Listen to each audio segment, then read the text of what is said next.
tab index attribute, that is another attribute which is used in anchor element. So what is the purpose of tab index attribute, how we can use that attribute? Let's see.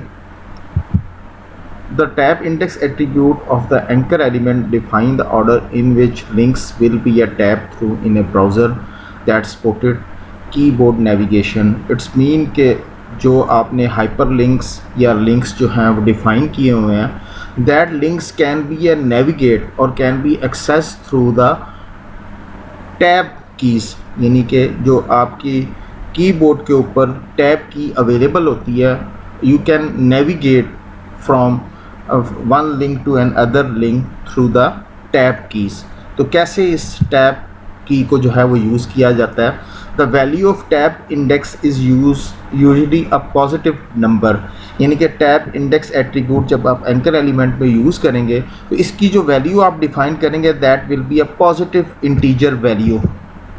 The browser tab through link in order of increasing a tab index value but generally skip over those with negative values. So browser जो है वो basically आप tab index की value जो है इसमें increasing होगी, increasing value में होगी नॉर्मली. तो टैब जो है वो आपकी इंक्रीजिंग वैल्यू के ऊपर जो है वो नेविगेट करेगा.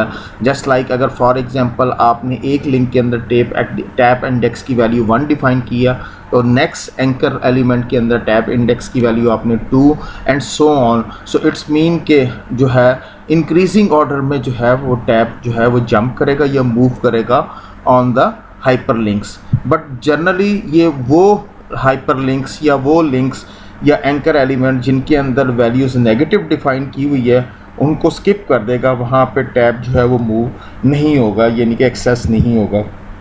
तो नॉर्मली जो है उसको टैब इंडेक्स की वैल्यू डिफ़ाइन करने के लिए जो तरीक़ाकार है, वे है, प्रोसीजर है, वो ये है कि एंकर एलिमेंट के अंदर आपने एच हाइपर रेफरेंस का जो है वो एट्रीब्यूट यूज़ किया और लिंक या फाइल जो है उसको यूआरएल को स्पेसिफाई किया and then you will specify the tab index value that is 1. It's mean कि आपने टैब इंडेक्स की वैल्यू डिफ़ाइन की है 1.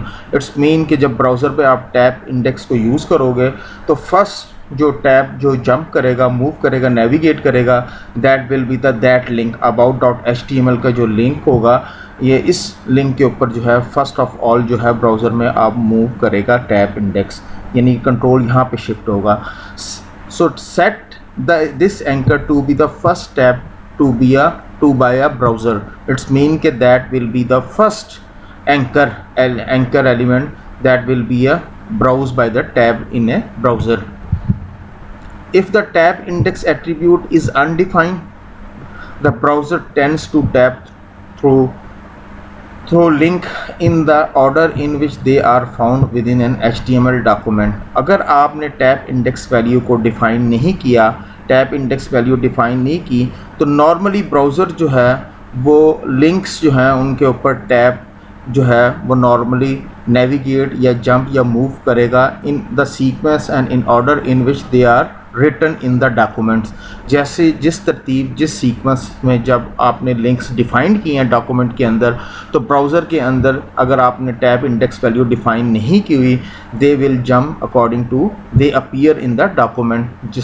जिस सीक्वेंस में जिस ऑर्डर में जो है वो लिंक्स अपीयर हो रहे होंगे डॉक्यूमेंट के अंदर, ब्राउज़र के अंदर, और टैब इंडेक्स जो है उसी ऑर्डर में जो है उनके ऊपर जंप या नेविगेट करेगा. लेट्स सी एग्जांपल देखते हैं कि ये किस तरह वर्किंग करता है. जैसे कि अभी हमने टैब इंडेक्स के बारे में स्टडी किया, तो इस एग्जांपल में हम देखते हैं कि टैब इंडेक्स को किस तरह यूज़ किया जाता है. अभी हमारे पास ये 3 लिंक्स अवेलेबल हैं और इन लिंक्स में जो है हमने अभी टैब इंडेक्स जो है वो यूज़ नहीं किया. ये हमारे पास एंकर के एलिमेंट्स हैं, टैग्स हैं जो हमने यूज़ किए हैं. तो लेट्स सी कि अगर हम यहाँ पर टैब यूज़ करते हैं तो ये हमारे पास फर्स्ट इन सीक्वेंस जिस सीक्वेंस में आपने हाइपर लिंक या जो है लिंक्स डिफ़ाइन किए हैं, यूआरएल डिफ़ाइन किए हैं, उसी लिंक सीक्वेंस में जो है वो टैब जो है मूव कर रहा है. जैसे जैसे मैं टैब की प्रेस करता हूँ तो ये देखिएगा ये मूवमेंट जो है लिंक्स के ऊपर वो उसी सीक्वेंस में है. सो लेट्स सी कि हम टैब इंडेक्स की प्रॉपर्टी जो है वो डिफ़ाइन करते हैं. यहाँ पे first of all tab index last वाला यूआरएल इसकी वैल्यू मैं 1 रख स्पेसिफाई कर देता हूँ। फर्स्ट वाले की टैब इंडेक्स वैल्यू जो है वो मैं 2 स्पेसिफाई कर देता हूँ, और इसी तरह मैं टैब इंडेक्स की वैल्यू जो है सेंटर वाले यूआरएल की जो है वो 3 डिफाइन कर देता हूँ। इस फाइल को हमने सेव किया नोटपैड प्लस प्लस के अंदर। मैंने इस फाइल का नाम linking.html ऑलरेडी सेव की हुई है फाइल। ये लिंक्स मैंने क्रिएट किए हुए हैं, और इन लिंक्स के अंदर अब मैं टैब इंडेक्स एट्रीब्यूट जो हमने अभी स्टडी किया है उसको यूज़ कर रहे हैं। अभी टैब विदाउट टैब इंडेक्स जब हमने टैब यूज़ किया था तो वो उसी सीक्वेंस में टैब जो है वो मूवमेंट थी उसकी या नेविगेशन थी जिस सीक्वेंस में आपने यूआरएल स्पेसिफाई किए थे या यूआरएल एंकर के एलिमेंट यूज़ किए थे। लेट्स सी आप टैब इंडेक्स वैल्यू यूज़ करते हैं। इट्स मीन कि टैब इंडेक्स 1 है, तो इंडेक्स टैब आप जैसे ही प्रेस करेंगे तो आप जो है आपका कर्सर जो है वो यहाँ पे जंप कर जाएगा। Let's see that is the first. उसके बाद अब दोबारा जब मैं इंडेक्स टैब की को प्रेस करूँगा that will jump to the first जो है यूआरएल, उस पर जंप कर जाएगा। और फिर टैब इंडेक्स की वैल्यू जो है वो मैंने 3 डिफाइन की है, तो ये तीसरा। तो ये हमने टैब इंडेक्स की वैल्यू जो है वो अभी स्टडी की, तो उसमें हमने टैब इंडेक्स को देखा। तो ये जंप जो है अकॉर्डिंग टू जो टैब इंडेक्स की वैल्यू हम स्पेसिफाई कर रहे हैं इंक्रीजिंग ऑर्डर, तो इट्स मीन कि इंक्रीजिंग ऑर्डर में जिस ऑर्डर में आप इंक्रीज़ कर रहे हैं उसी इंक्रीज ऑर्डर में जो है वो जो है टैब जो है उसकी मूवमेंट हो रही है, नेविगेशन हो रही है।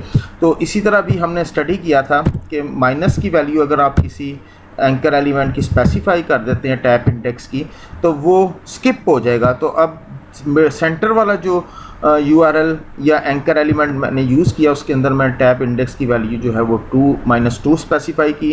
अब हम देखते हैं टैब इंडेक्स को यूज़ करते, मैंने फ्रेश करने के बाद ब्राउज़र को दोबारा यूज़ किया, दैट इज़ द फर्स्ट। यहाँ पे हमारे पास फर्स्ट टैब इंडेक्स की वैल्यू थी। जैसे मैंने दोबारा टैब को प्रेस किया तो वो सेकंड जो हमने वैल्यू स्पेसिफाई की थी फर्स्ट एंकर एलिमेंट, वहाँ पे हमारे पास जो है टैब जो है या कर्सर जो है वो मूव हो गया। तो दोबारा अगर हम प्रेस करेंगे यहाँ पे तो ये अब जो है इसने स्किप कर दिया है, जो कि सेंटर जो यूआरएल था उसमें टैब इंडेक्स वैल्यू जो है -2 स्पेसिफाई किया है। जैसे ऑलरेडी अभी हमने स्टडी भी किया था कि जिस यूआरएल के एट्रीब्यूट में टैब इंडेक्स की वैल्यू नेगेटिव होगी that will be a skip, वो स्किप हो जाएगी। So that is tab index attribute, जो कि बेसिकली कीबोर्ड के थ्रू ब्राउज़र के जरिए जो है टैब की को यूज़ करते हुए हम नेविगेशन कर सकते हैं। That is the example of tab index attribute.